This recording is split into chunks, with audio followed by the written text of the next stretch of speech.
Welcome to the WP-Tonic This Week in WordPress and SaaS podcast, where Jonathan Denwood interviews the leading experts in WordPress, e-learning, and online marketing to help WordPress professionals launch their own SaaS. Welcome back, folks, to the WP-Tonic This Week in WordPress and SaaS. I'm on my own this week. Andrew Palmer has decided to leave the show. He's busy with his other business ventures. I just want to wish Andrew all the best and thank him for his help. I'm going to continue on my own probably until the new year, where I might consider getting another co-host. So you just got me, tribe. I don't know if that's good or bad. We've got a fantastic guest. We've got Gil Vidals, founder, CEO of HIPAA Vault. We're going to be talking about Gil's journey into establishing the company that specializes in hosting websites for healthcare, deals with all the HIPAA requirements, and he also specializes in hosting WordPress websites. It's going to be a really interesting discussion. Before we go in it, I got some messages from our main sponsors. I'll be back in a minute. Are you looking for ways to make your content more engaging? Sensei LMS by Automatic is the original WordPress solution for creating and selling online courses. Sensei's new interactive blocks can be added to any WordPress page or post. For example, interactive videos let you pause videos and display quizzes, lead generation forms, surveys, and more. For a 20% off discount for the tribe, just use the code WP-Tonic, all one word, when checking out, and give Sensei a try today. The importance of backing up your WordPress website cannot be emphasized enough. We use HIPAAVault to help us do this on a daily basis. With free staging, migrations, and on the Pro plans, malware scanning and autofix, HIPAAVault is the professional's choice when managing just one website or many. Go to blogvault.com and see for yourself. You seriously won't find a better, more complete solution. That's blogvault.com, blogvault.com. We're coming back. I'd like to point out that I do a weekly newsletter. It's about everything in the WordPress space. To get this, it's a great newsletter. To get it, you go over to WP-Tonic newsletter and you can sign up for it for free. Plus, on the page, there's a load of special offers on plugins, services, all at discounts, everything that you would want if you're a WordPress power user. So let's go straight into it. So, Gil, maybe you can give the origin story, why you started HIPAA Vault. What was your path that led you to establishing the company in the first place? Yeah, great. Well, thank you, Jonathan, for inviting me to this podcast. I've been looking forward to it. HIPAA Vault was an idea that I hatched back in 2010. And I'd like to take all the credit for it, like I dreamed it up. It was actually one of my customers that came to me and they said, Gil, we have some medical data on our web server. And that requires following the federal regulations that are called HIPAA, the Portability Accountability Act for health insurance. So they asked me, they said, do you know how to do that? Do you know how to follow those regulations and make sure we're doing that the right way? And I said, look, I don't know a HIPAA from a hippo.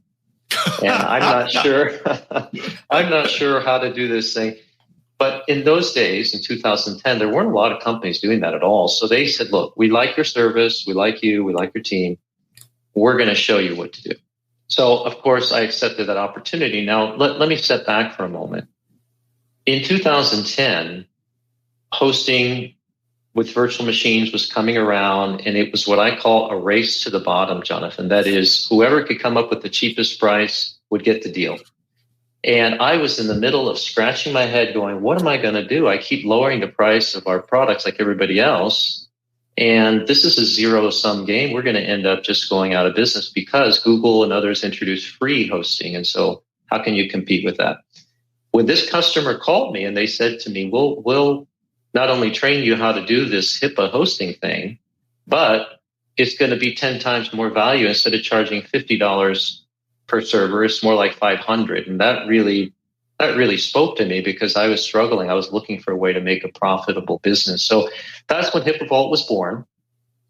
We got this first customer that converted to HIPAA hosting. And from that point forward, I decided to focus on that. So I changed the name of our brand from VMracks, virtual machine VMracks, to HIPAAVault to better describe our focus. Well, that's fantastic. So what's been a couple of the biggest challenges that the company faced in its first couple of years that have stuck in your mind? Because I think the listeners and viewers always like somebody that can share some mistakes or challenges, because that's insightful and it helps the listeners and viewers. So anything comes to mind about what were some of the biggest challenges initially? Sure. One challenge was a business challenge, and that is how much liability was I willing to take to host medical data, because the lawsuits were everywhere. You can read about them every other day back then in the newspaper and say, oh my gosh, another company got $1 million lawsuit because they let the medical patient information leak. And there's some insurance that you can buy called errors and omissions professional insurance. So that's something where my understanding was weak. I didn't understand, how do we measure the risk? How do we measure the risk and reward to understand if it's worthwhile pursuing this kind of a venture? So I'm glad I did pursue it, but it was a little tenuous at the beginning, understanding how this whole insurance world works. And now the insurance, we did get the insurance that we needed back in those days, but insurance is a thorn in the side of this kind of business because it's very, very expensive. And when you read about ransomware, Jonathan, it's all over the news. Ransomware costs millions of dollars. You can only imagine what the cybersecurity insurance costs these days, because these guys are having to pay. They're paying the millions of dollars, and the rates are going up and up and up. So that's a real challenge in this industry. The other challenge in cybersecurity in general is that if you go into that business, there's no single source where you can buy the book on security or go to a particular website. You've got to learn this by, of course, hiring the right people that have experience. But it's one of those areas that has evolved very quickly, and it's always changing. So it's difficult to ensure that you have every aspect covered well to make sure you have a good foundation in security. That's always been a challenge.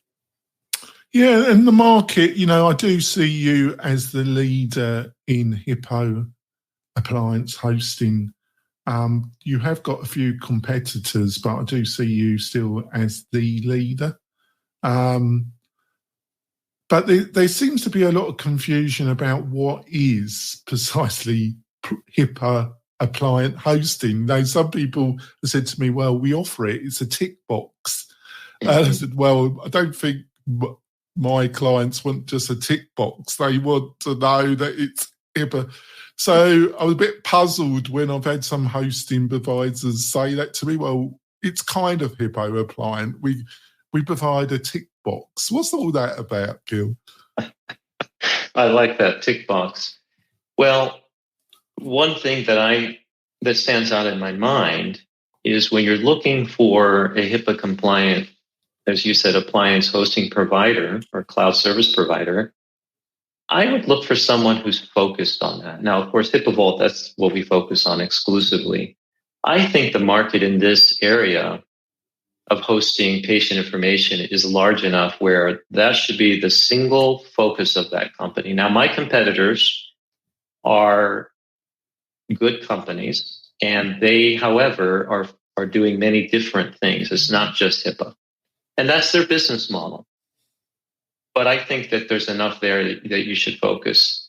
The other thing that I think is very important is the compliance manager or the compliance officer. If you talk to a company that claims, they have a tick box, and you ask them one question, say, what's the name of your compliance officer that has the experience in that? They may say, Compliance who? And they don't have one. And so if they don't have a compliance officer that's managing the policies and security, then they're really not very steep into that world.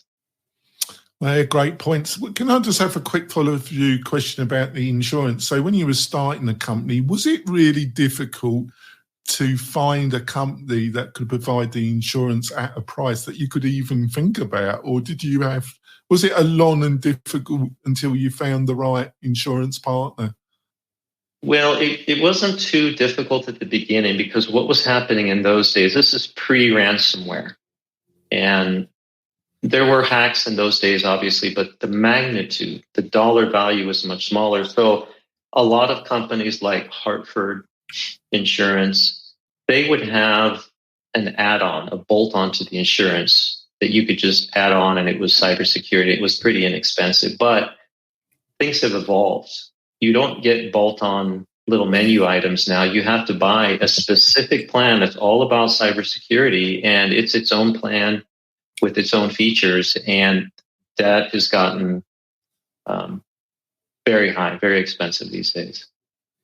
One of the challenges, I'm going to mention just one more thing real quickly. Some of the contracts require this certain level. So if you go out and you have a contract with a state that you want to do work with, the state will require that you have a certain level, so many millions of dollars per incident. And that could be quite steep. I would imagine.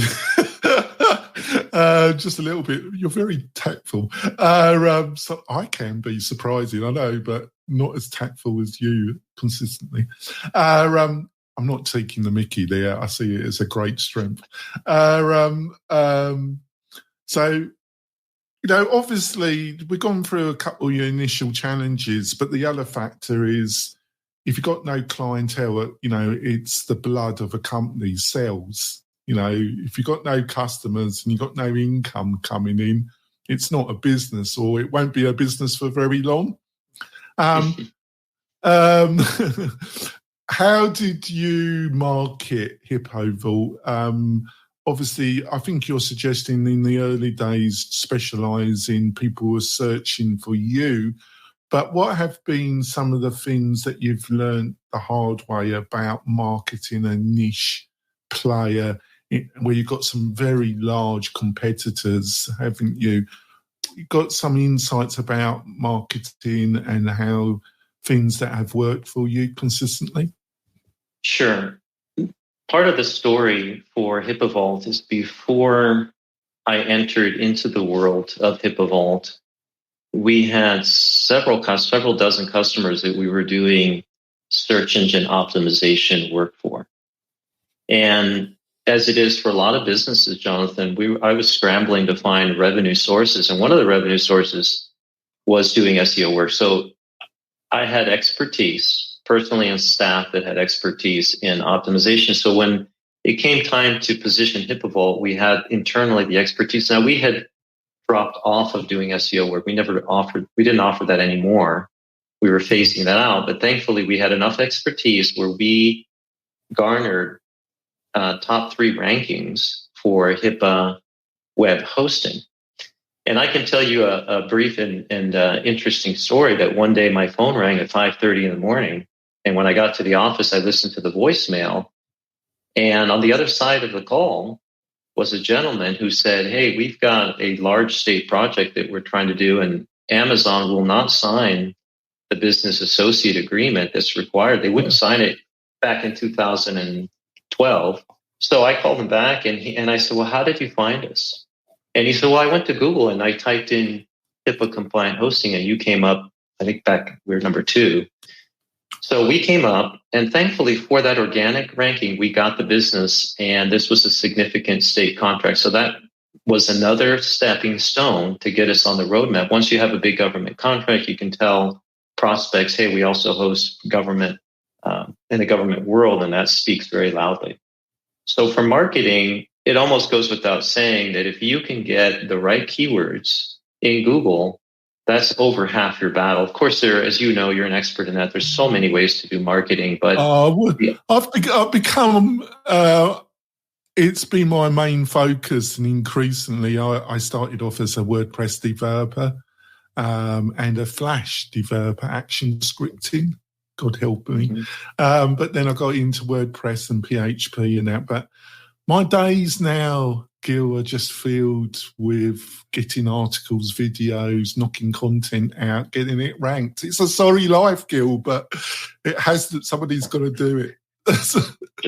Sure. It's so important. And even these days, we are writing blogs. We have a steady stream of blogs that we produce about HIPAA Vault and what we do. And I know that when we put them in Medium, I think that's the right name, those articles are picked up, and we have had significant leads from companies, from individuals that were reading a particular blog, and then they follow the link to our website and the phone rings. So those articles, in my mind, have to be they have to be substantial. We can't just have a lot of fluff. We have to say something that's meaningful, and that's always challenging because you're writing for week after week and year after year.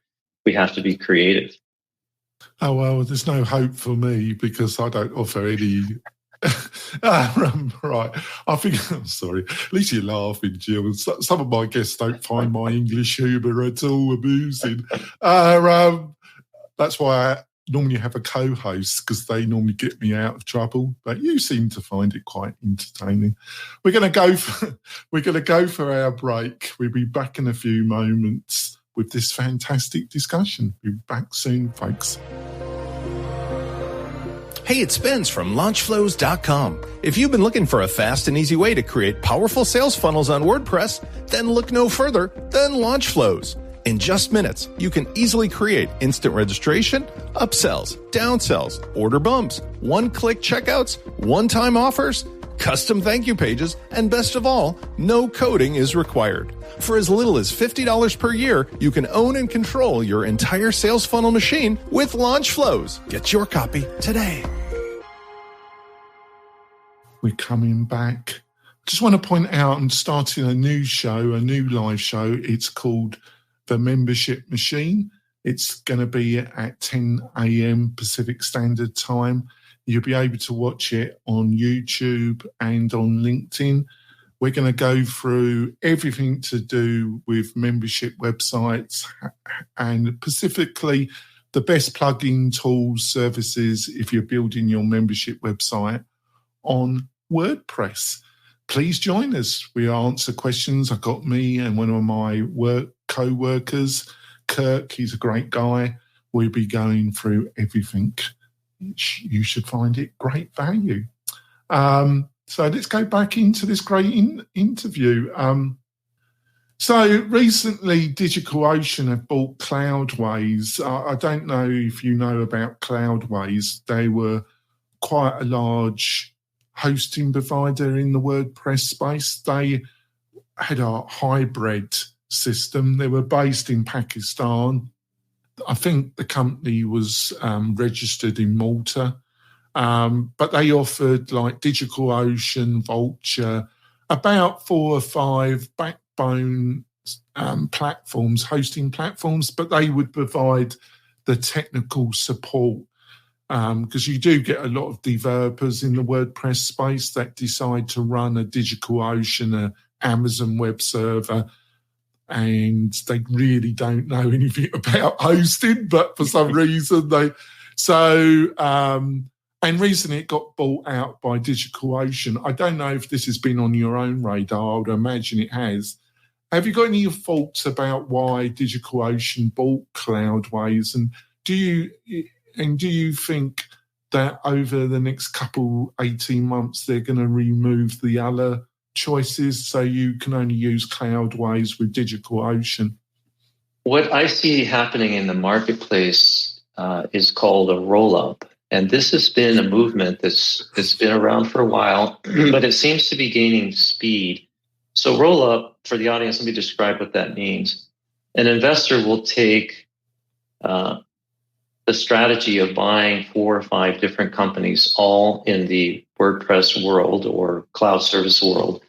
And they know that each individual company can sell at a certain level, but in the investment world, what's key is the multiple, a multiple on the gross profit. And they take this multiple and they do their math, but they realize one day that, hey, if I take 5 companies and I wrap them all together in one bundle, the value of that bundle could be 500%, 400% bigger and more valuable than the individual pieces. So if each company owner sold on his own, he would have gotten a little profit.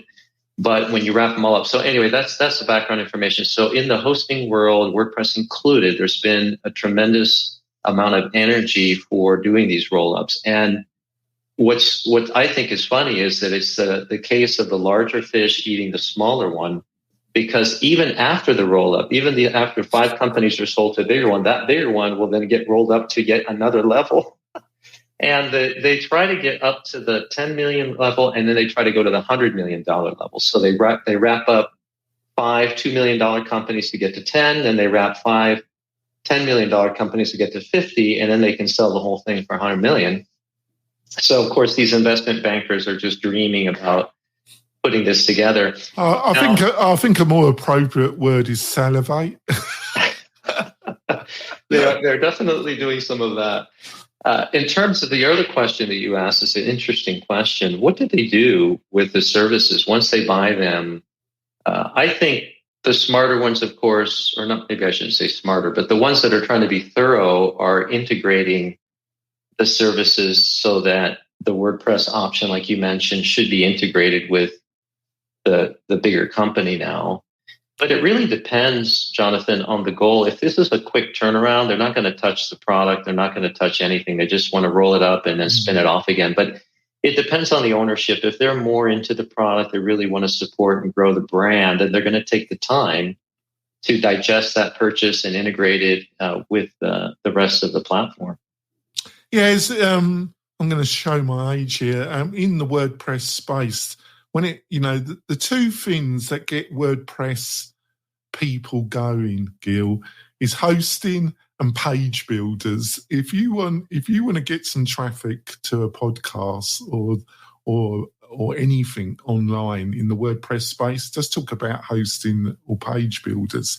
And there's always been in the hosting, there's always been a darling that a certain developer crowd kind of pushes and migrates.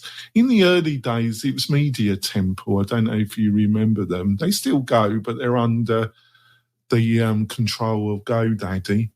At the present moment, I would say to a certain group of developers, WP Engine is the darling of a certain group of developers, because they also bought a theme framework provider called Studio Press about 3 years ago and incorporated it in their hosting.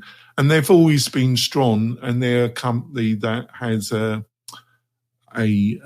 founder and management that's very strong. So I thought I'd give you, I'm sorry to bore you. I think you were going to nod off there, actually. I apologise. But where do you think hosting is going and the technology? Obviously, cloud hosting, which is a vaporous term anyway. It's literally so, in my opinion, so vaporous, Gil, that it literally means nothing, really.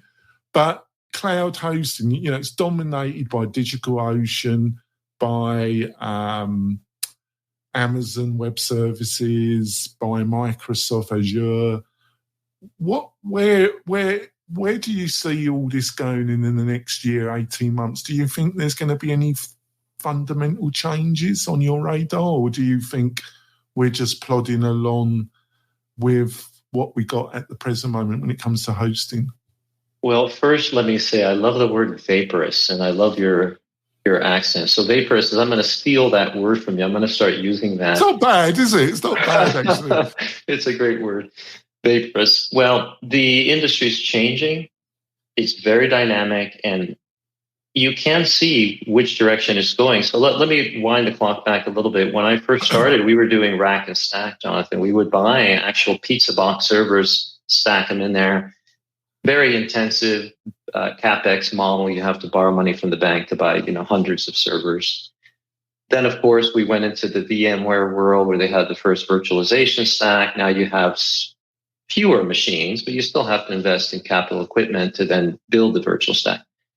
Once we got out of that world and we started using public cloud, Google's our favorite public cloud, although we have footprint in Azure and also AWS. You have the virtual machines floating in the vaporous cloud. And what happens next and what's happening currently is we then went to containers and now it's services. So it really is kind of a vaporization process where before you would even have a virtual machine, now you're just buying and consuming services from the big public providers. Now, that there's a good reason for that, because as a business owner, you don't want to be signing a personal guarantee that says, Gil, if you don't pay the bill for this CapEx investment to buy 1,000 servers, we're going to take your home away. And they literally, you have to sign that personal guarantee. So when I'm consuming services, it's just a bill, right? I just pay the bill. There's no personal guarantee. I'm not attached to that. If for whatever reason I couldn't pay the bill or go bankrupt, they're not going to come over and knock on my door and take my house. So that's a business owner's thinking. But the direction is going to continue in the services path, and there are new services being hatched on a monthly basis. It's hard to even keep up with the number of services, but the interesting part is these services are now all glued together with APIs. The API is the new way of consuming the services, and you can bolt on one service with another service using APIs, and it gets to be a very sexy world where you can do all of these fancy things that are quite complicated to meet the demand of the consumer. And the price is also getting less. So not only can you do more sophisticated things, but the price is dropping. It's a deflationary world. So what used to cost thousands of dollars a month may only cost a few hundred. And what used to cost a few hundred now only costs tens of dollars. So technology is always deflationary. It's always dropping in price. And if you want an example of that, just think about music. Remember how we used to have vinyl records and then CDs? Well, where is all that now? It's vaporized. We have none of that now. It's all on your phone. So would you agree that, and it applies to my own business, that when people are buying into HIPAAVault, what they're really buying into is the knowledge of your company, the human assets of your company, the culture, knowledge, history, built-in processes, the internal knowledge of your company. That is what they're really buying. Would I be right about that then? I think so. I think so, because the knowledge is over the years of experience and having the engineers that we hire that are taking care of the customer. They're observant. When they log in to help the customer, they're noticing things, if there's ways to improve that particular platform. So there is a lot of that. Now, having said that, though, Jonathan, there's a lot of automation. We use configuration management tools to ensure that the platform is always configured the way it should be. We have customers that aren't very knowledgeable. They think they're knowledgeable. And they go in there and they start changing everything. Well, they're the worst ones. Right. Yes. And they change things and they weaken the security posture, or they destroy it. And so our configuration management tool looks and says, hey, wait a minute, and it puts everything back the way it should be.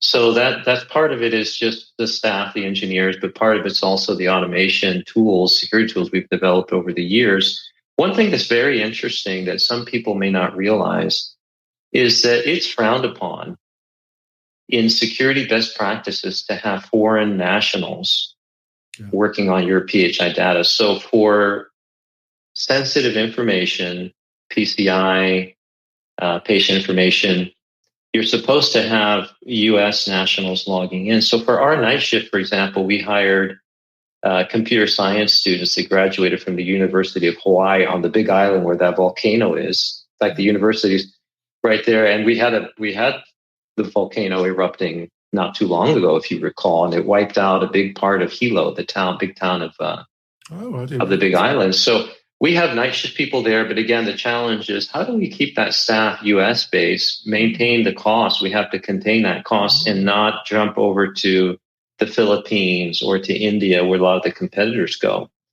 But we feel strongly this is the right model because it's really security best practices to have that data. So you haven't been tempted to hire TikTok Chinese government developers then? Not yet. Right. That's very reassuring. That would be a bit worrying if you had said that you were hiring TikTok engineers from China with biomedical records. I'm not sure how I would respond to that, but I'll be polite to you. Are you okay? I'm going to wrap up the podcast part of the show, Gil. Are you okay to stay on for another 10 minutes, which we sure. call bonus content, which you can see the whole interview plus the bonus content on the WP-Tonic YouTube channel and on the WP-Tonic LinkedIn channel, or my personal channel. So, Gil, what's the best way for people to find out more about you and your great company? Great. Well, that's a good question. So HIPAAVault.com is the best place to learn about the products and services. You can type in Gil Vidals on LinkedIn if you want to reach out to me. That would be the best way to get a hold of me directly. And you're very friendly, aren't you? You're very approachable. I try to be. Yeah, you are. It's been great discussion. You have to come back maybe later on next year. We've covered a lot, actually. We covered the business side of it, really, because people are always fascinated about business entrepreneurs, your story, how you coped with certain challenges. It's always an interesting discussion. So, like I say, we're going to wrap up the podcast part of the show. We'll be back next week. I've really got some fabulous guests. I'm booked out all the way to the new year, which is fabulous. And then in the new year, we're probably going to have probably a new co-host. And we're going to be revamping the show a bit. We'll see you soon, folks. Bye. Hey, thanks for listening. We really do appreciate it. Why not visit the Mastermind Facebook group? And also to keep up with the latest news, click wp-tonic.com/newsletter. We'll see you next time.